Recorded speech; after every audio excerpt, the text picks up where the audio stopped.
जब गौतम बुद्ध ने कहा, मेरे मरने के बाद मुझे गुरु मानकर मत चलना, तो आनंद की आंखें नम हो गई। फिर तथागत ने भिक्षुओं से कहा, अगर आपके मन में कोई सवाल हो तो पूछ लीजिए, किसी प्रकार का संशय मत रखिए। लेकिन सारे भिक्षु चुप रहे। 3 बार तथागत ने प्रश्न पूछा, लेकिन सब चुप रहे। तथागत अब बुद्ध हो चले थे। पूरा जीवन आनंद ने गौतम बुद्ध के साथ रहकर उनकी सेवा की। एक दिन जब तथागत आराम कर रहे थे, तब कुटिया के बाहर से किसी के रोने की आवाज आई। तथागत ने आनंद से पूछा, बाहर कौन है जो इस तरह व्याकुल होकर विलाप कर रहा है? आनंद ने कहा, भंते भद्रक रो रहा है, वो आपके दर्शन के लिए आया है। गौतम बुद्ध ने कहा, उसे तत्काल मेरे पास ले आओ। भद्रक जैसे ही कुटिया के अंदर आया, वो गौतम बुद्ध के पैरों में सिर रखकर रोने लगा। गौतम बुद्ध ने स्नेह से पूछा, क्या बात है वत्स? भद्रक ने कहा, आपकी वृद्ध अवस्था देखकर मैं विचलित हो गया हूँ। जब आप हमारे साथ नहीं रहेंगे, तब हमारा मार्गदर्शन कौन करेगा? भद्रक की बात सुनकर गौतम बुद्ध मुस्कुराए और बड़े ही स्नेह से सिर पर हाथ फेरकर बोले, भद्रक, अपने दीपक स्वयं बनो। ज्ञान का प्रकाश तुम्हारे भीतर ही है, उसे बाहर मत खोजो। अज्ञानी लोग ज्ञान और भक्ति को बाहर खोजने का प्रयास करते हैं। वे केवल भटकते रहते हैं और उनके हाथ हमेशा खाली रहते हैं। मन, वचन, कर्म से एकनिष्ठ होकर उचित मार्ग पर चलने वालों को कभी संदेह नहीं होता और लक्ष्य की भी प्राप्ति होती है। तथागत के शब्द भद्रक के हृदय में उतर गए। उसके संशय शांत हुए और उसे संतोष प्राप्त हुआ। इसके बाद तथागत संघ के साथ यात्रा करते हुए पावा नाम की जगह पहुंचे। इस समय तथागत की तबीयत कुछ ठीक नहीं थी।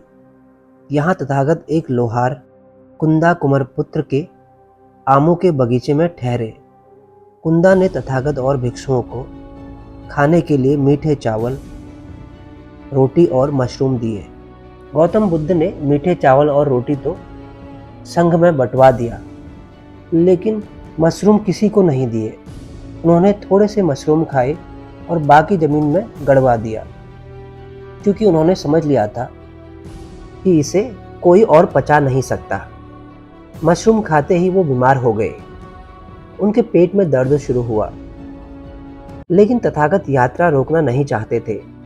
इसीलिए कुछ देर उन्होंने आराम किया, फिर आगे की यात्रा पर निकल गए। अंत में कुशीनगर पहुंचे और आनंद से बोले, मेरा जन्म 2 साल के वृक्षों के बीच हुआ था, इसीलिए अंत भी 2 साल के वृक्षों के बीच ही होगा। अब मेरा अंतिम समय आ गया है। इतना सुनते ही आनंद रोने लगा। आनंद को रोते देख गौतम बुद्ध ने कहा, जो चीज उत्पन्न हुई है वो मरती है। निवारण अनिवार्य और स्वाभाविक है। कुंदा के लिए संदेश।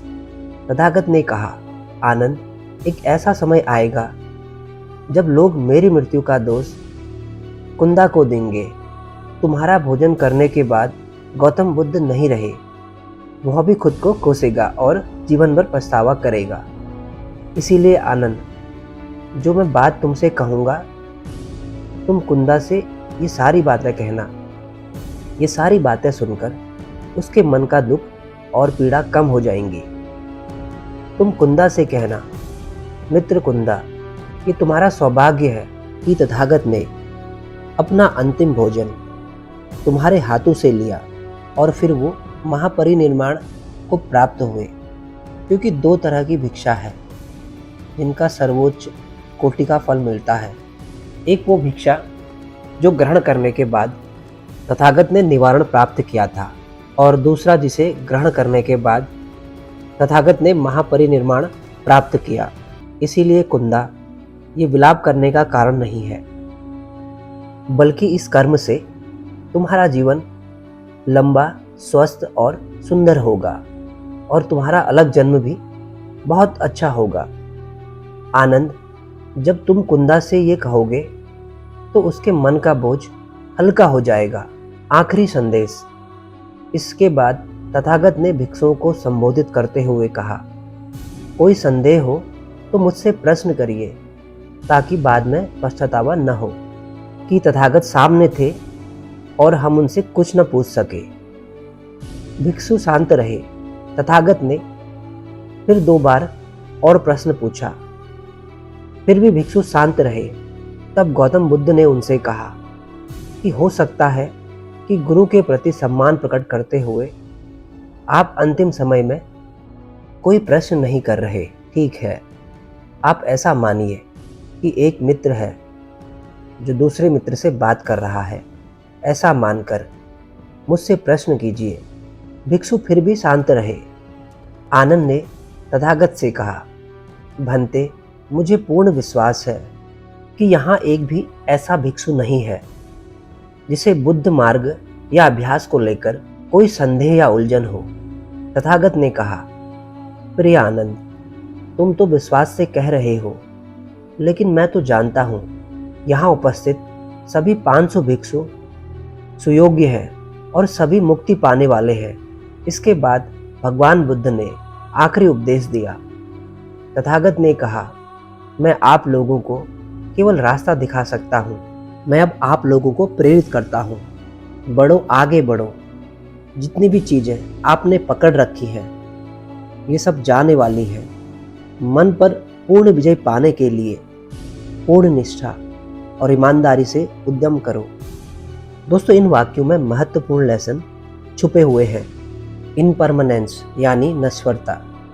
हमारा शरीर, अनुभव, ज्ञान, पैसा, प्रसिद्धि, हार जीत, ये सब कुछ नश्वर है। ये सब मिटने वाले हैं।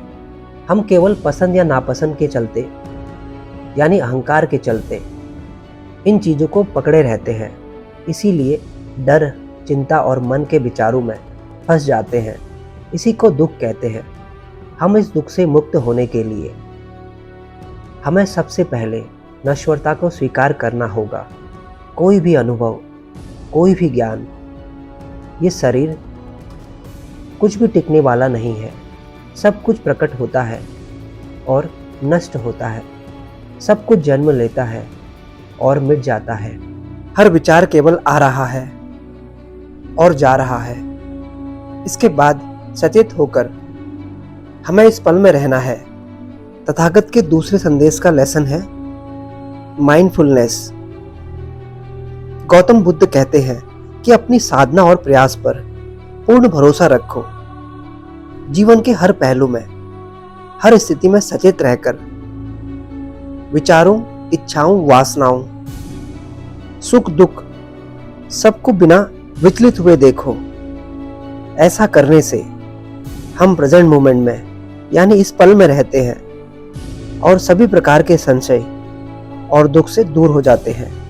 एक निष्ठ अभ्यास। तथागत कहते हैं कि जब मन नियंत्रण में होता है तो बाहर सहायता ढूंढने की इच्छा खत्म हो जाती है।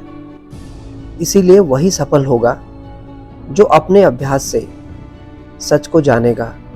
शक्ति और शांति का सोर्स आपके अंदर ही है। इसीलिए दोस्तों, ये बात जानो कि सारी शक्ति आपके एकनिष्ठ अभ्यास में छुपी है। इसीलिए अपनी सहायता स्वयं करो। दोस्तों, जानिए कैसे संघर्षों पर काबू पाने के लिए यह वीडियो जीवन में जीत हासिल करने के लिए एक मूल्यवान सबक देती है। अगली वीडियो में देखिए, हालात नहीं बदल रहे हैं तो खुद को बदलो। Change your attitude. दोस्तों, मैं काम के फैक्ट्स लाता रहूँगा।